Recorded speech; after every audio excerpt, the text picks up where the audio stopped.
Now on this day here, first two things we seen was here, right? We have liquidity above these London highs, and then we have liquidity below these Asian lows.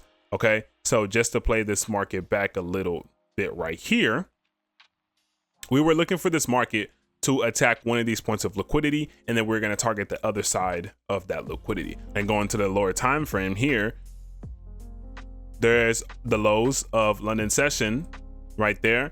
So now let's play this market a little bit forward. And what are we looking for, right? So play this market forward.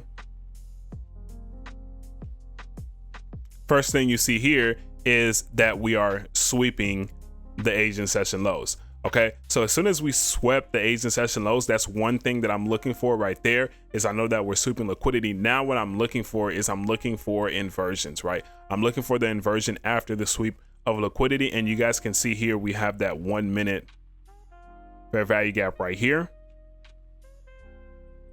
Here's our 1 minute fair value gap. We let the market do its thing. All right, we do not anticipate this to get inversed. We wait until the market actually inverses the gap. So play this a little bit forward. You can see we still have not inversed until this candle right here. So this is where we execute, where this candle closure fills the gap. Stop loss goes to the low right there.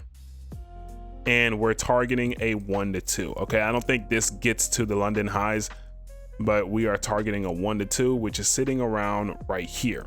All right, and that is our trade for that day on Tuesday. I'm gonna play this forward, and you can see the market explodes towards the upside. All right,